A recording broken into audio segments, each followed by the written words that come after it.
Hey guys, Scripted here with another video. After Star Wars Rey movie, writer announces plan to open new studio in LA, speculation grows that the Star Wars film could be scrapped. Well, let's go through this, shall we? Because this is just another total mess. Another total mess from Disney Star Wars that blows my mind as much as anything else. It really does. So, Stephen Knight, who's supposed to be penning the script, who's supposed to be, remember that's the operative word. That doesn't mean he is or he has, he's supposed to be. Penning the script for the Rey movie starring Daisy Ridley and being directed by Charmin Obaid-Chinoy, announced plans to launch a new studio in LA. This announcement has Star Wars fans speculating that the Rey film might be getting significantly delayed or completely scrapped altogether. Oh, I mean, at least somebody's opening a new studio in LA, because from what I'm hearing, a lot of guys are getting out of there. There was a lot of talk, even 10 years ago that Atlanta would become the new Hollywood. As the years have gone on and as the taxes have gone through the roof and it's getting more and more expensive. That's the other thing I will say. Like, a lot of people are like, oh, movies are getting so expensive. Part of that's because of California. And the amount of money they have to pay for everything. When you gotta ship stuff in and do all this stuff and you're paying twice as much for gas as everybody else and you're paying this and you're paying that and you're paying twice as many taxes as everybody else, it gets to the point where it gets pretty expensive. I'm just surprised that somebody's even willing to open a studio there, but I guess that's positive for Hollywood. I did want to say though, so he hasn't even, there's no script. This film was announced 17 months ago. So a year and a half ago, essentially, this film was announced. A year and a half. And it's nothing. It's a nothing burger. You look at The Acolyte took 4 years to make, but they made it. But it took 4 years. There's no script. It's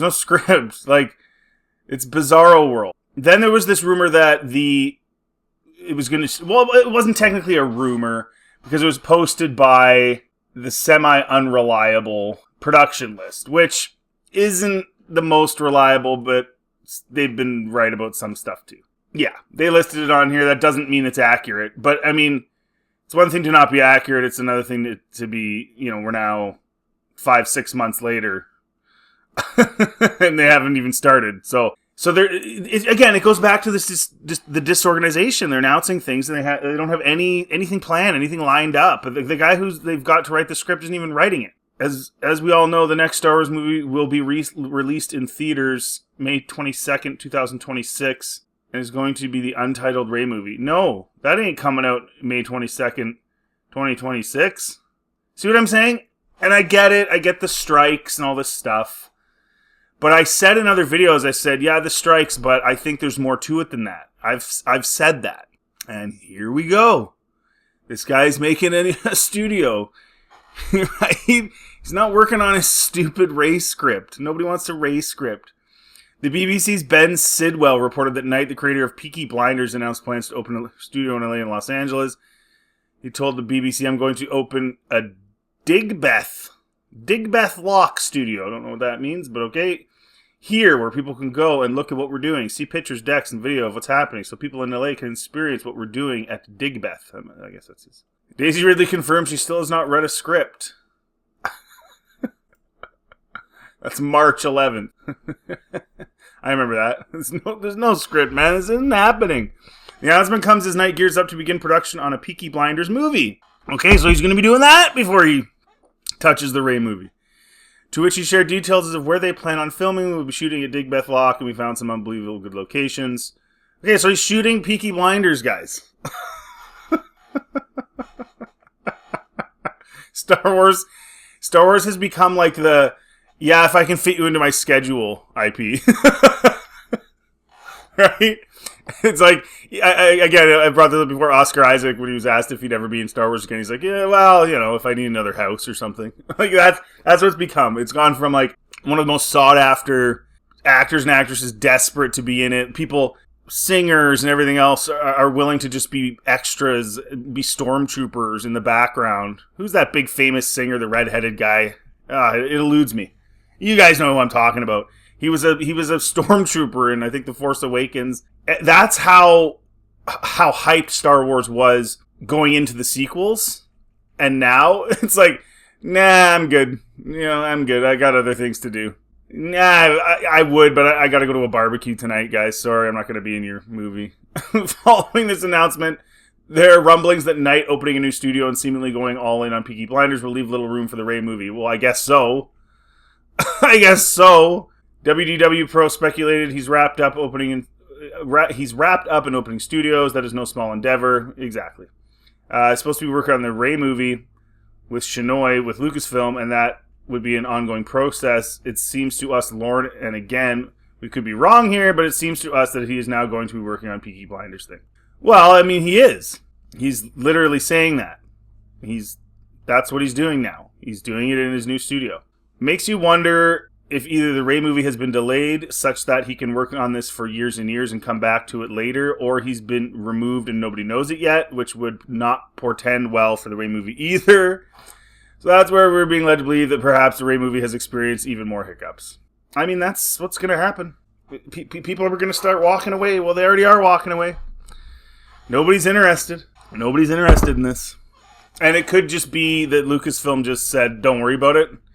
Because they're like, well, we just want to put out the Mando movie and see what happens. But, every strategy that they implore ends up tanking. Every strategy that they've had, right? And so you go to sequels come out, everybody hates them. Well, not everybody hates them, but a lot of people hate them, especially Last Jedi. And even more people hate The Rise of Skywalker. Even people that like The Last Jedi don't like The Rise of Skywalker for the most part. Then they said, oh no, what do we do? So they do a streaming thing instead, because they don't want to do any more movies, because the movies, people are mad about them. So then they put out Mando. And Mando being a well-received first season was the worst possible thing that could have happened to Disney Star Wars. Because then they're like, ooh, this is what everybody wants, is all these streaming shows. So then they greenlit like 15 bloody streaming shows. And now it's so oversaturated. And of course, The Acolyte was a complete and utter failure beyond failure. Mando Season 3 was not well received. Kenobi was not well received. Andor was well received, but it had low ratings. They just oversaturated the market over a few years. And so now they're like, well, now we'll turn, Mando, we'll go back to theaters with Mando, even though Season 3 wasn't well received. It's all we have, and we want to get back into theaters. So again, it's just everything is a stupid decision. They go too far, right? They go all in on one thing instead of just taking their time, letting things settle. Announcing a Ray movie 17 months ago that they have absolutely no idea if it's ever going to be getting done, but they announce it anyway instead of taking their time, waiting, seeing what's going on. And then all this stuff comes out and they just look like disorganized boobs. Like, this guy doesn't care about the stupid Ray movie. He's doing his own thing. Lauren Connor, WDW Pro's guest, shared his own opinion. I would say that I think is part of the reason why Lucasfilm and Disney over the last few years have tried to get away from people with clout in the industry being their showrunners, their producers and things like that. Because people that have that kind of influence can say no. If Star Wars was this big, epic thing that everybody wanted to do, they wouldn't be saying no. I mean, Ron Howard was perfectly happy to step in and do Solo. Because at that point, it was still, this is popular, it's making money. Because The Last Jedi, as bad as it was, it still made money. And then Solo bombed. I forgot to mention that earlier. He continued, so my guess is that rather than necessarily the production being halted, eventually it wouldn't surprise me if we got something that said, there were creative differences or there were conflicts because he's opening these studios. He's just too busy to do it right now. So why don't you get somebody else? Like, part of the problem, I think, is people, and we saw that with Patty Jenkins. We've seen that with several people. We had problems with the Solo movie and the director there. And I think, to some degree, what's happening is that I think, this is just my opinion, but I think Kathleen Kennedy is basically expecting people to do whatever she tells them to do. And if they don't, then go away. And I think she's built a reputation now. Now, having said that, on the flip side, when it comes to certain types of people, you think about the DEI stuff and all that type of stuff, she gives them carte blanche to do whatever they want, right? And we know that. She told Leslie Headland to write a show about herself and do whatever you want. We don't care. Here's $180 million. She lets that happen, but then when somebody like Patty Jenkins writes a story that she doesn't think fills in the quotas enough, or whatever, right? I'm just speculating. It doesn't happen. That's the other thing about this whole thing is they've watered it down, but then they've also just made that, the DEI stuff, the biggest issue in the world, and that's what matters more than anything else and more than storytelling. And they've buried this brand. It's amazing to see. Amazing to see them bury Star Wars. Lauren added, I do think that it would be far too big of an embarrassment to make some kind of an announcement saying the Rey movie is canceled or even delayed, but my suspicion is that they will find lots of ways to creatively delay it because right now they're holding their breath and they're trying to figure out how do we get out of this hole that we dug for ourselves. Yeah. Yep, that's what they're going to do. I think the Acolyte has absolutely rattled them. I don't think that you would be seeing what we're seeing in the reactions in the fandom right now if they weren't absolutely rattled by what happened with the Acolyte.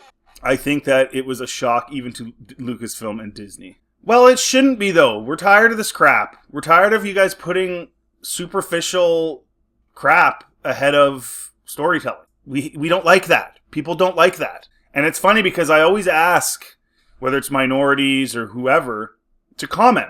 And they basically all comment saying, yeah, we don't care about that stuff either. It's getting boring and we just want good stories. So so even within that group, so that's a minority group, right? And that's who you're trying to appeal to. Even within that group, the only people that really are interested in that are an even smaller group. Now, you do have some of the very loud people that aren't part of minorities saying how great it is. But they're just doing that to virtue signal. They're just doing that to say, look at us. We're not ists and phobes. We like it. Whether they do or not, it doesn't matter. They just say it, right? So ultimately, you're really just appealing to a very, very, very small group of people. Like even smaller than the small group of people. And that's where the Acolyte comes in, because that's what happened. And if you think about it, without the YouTubers and hate watching, how much would the Acolyte have really done?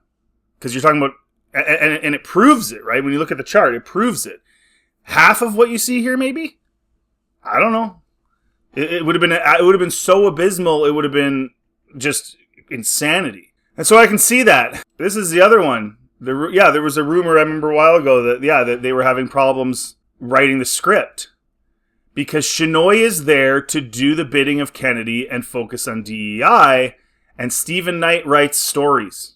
He's not interested in that crap. Interestingly enough, there was a rumor back in January from World of Reels Jordan Ruimi that the film had been delayed indefinitely. He wrote, I've been told that Disney has delayed the film indefinitely, which is why they surprised everyone last week and decided to announce The Mandalorian Grogu as the next Star Wars movie. Yeah, remember that? So that leapfrogged.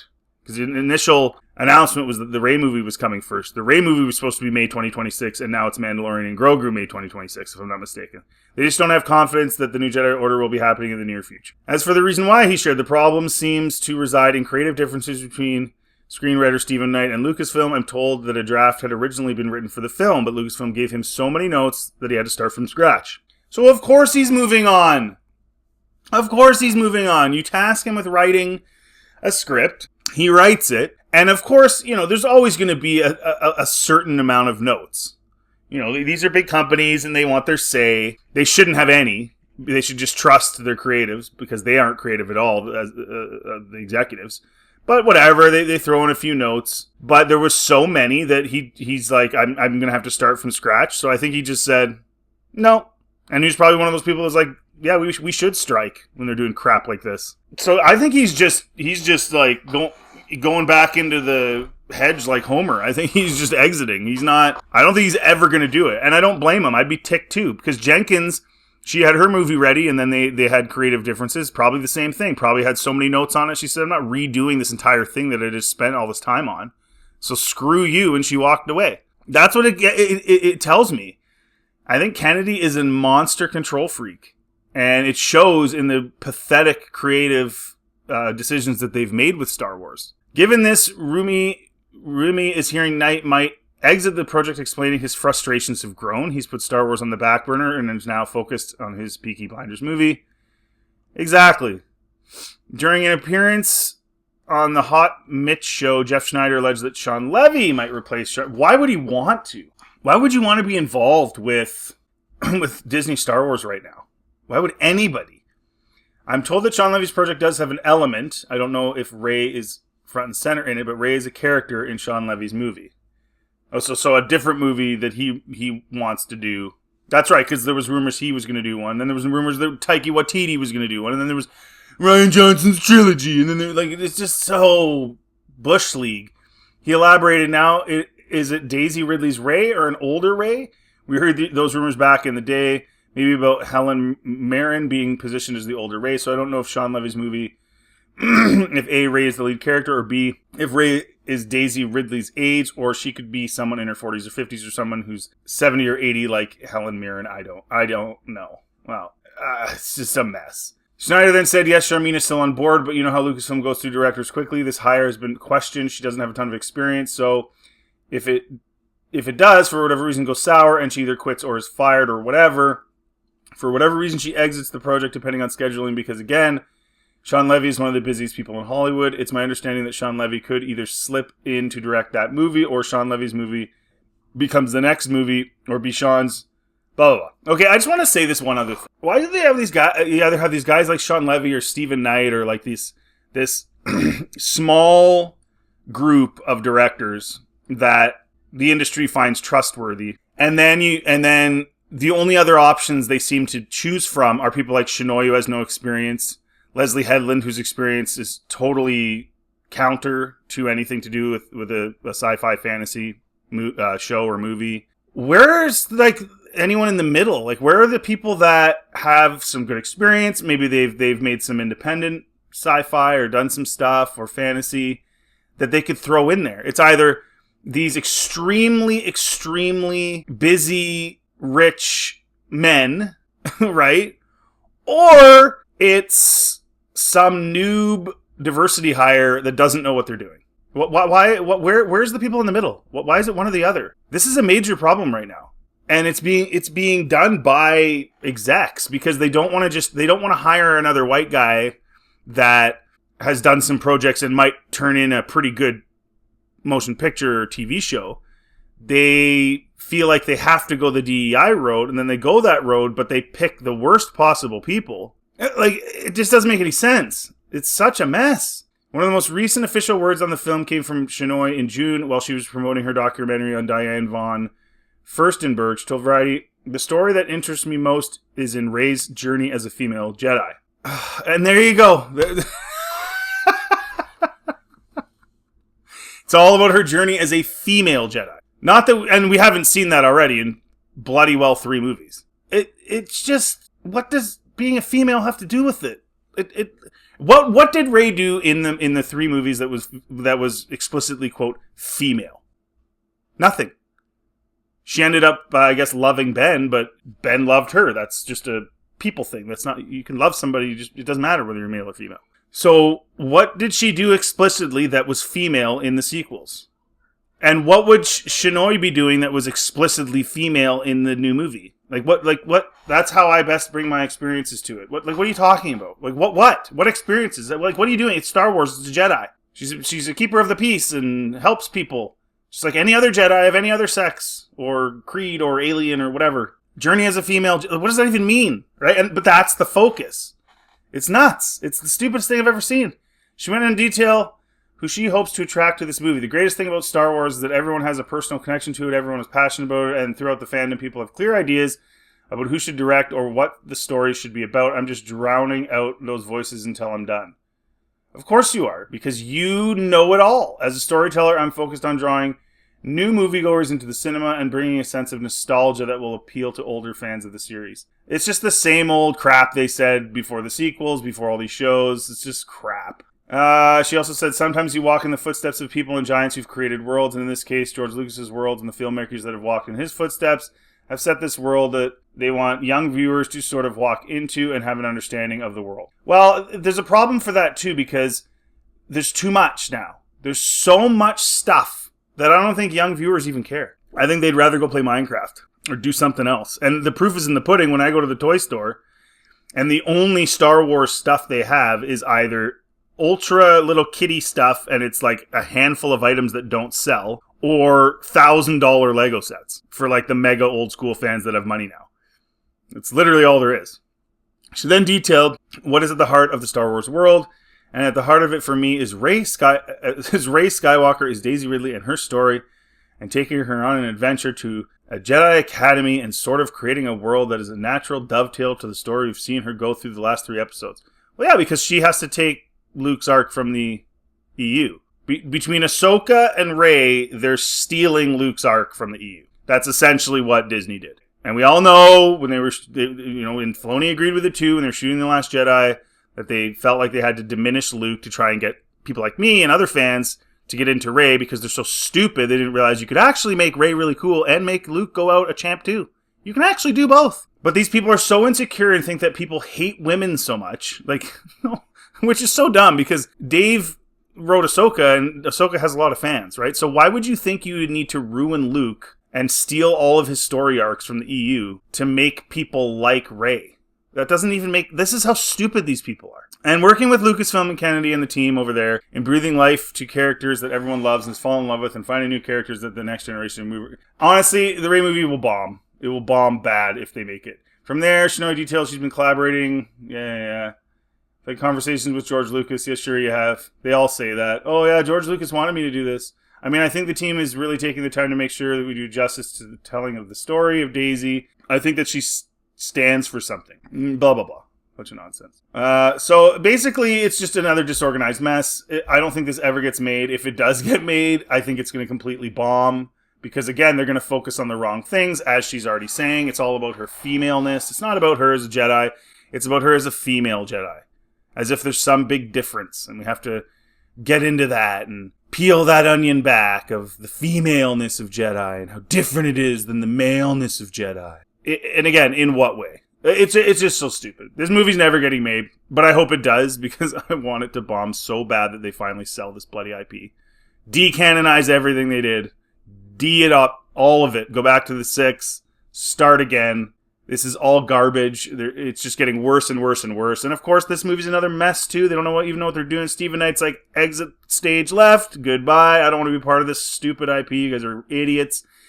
And one last thing, I do think it is going to get to the point where, and it's getting to the point where now, where fewer and fewer and fewer and fewer people want to be involved with Star Wars or Lucasfilm because of how they've handled everything and how piss poor they are. And understand this. In the movie industry, when there are rumors, and if there are rumors, that Kathleen Kennedy is overbearing and messing around with your scripts and screwing around with what you're doing and showing up and preventing progress from being made in your creative process, it takes a little while, but eventually everybody finds out. And then they're like, you know what? If I can make money elsewhere, I'll go make money elsewhere. That's my last resort because I don't really want that. That's not the environment I want to be in. And that's what I think is really going on. So anyways, yeah, let me know in the comment section what you think about this Rey crappy movie that they're hopefully never going to make. And if you like this content, please like and subscribe. Always helps the channel. Feel free to check out anything else on my channel. Have yourselves a really good day.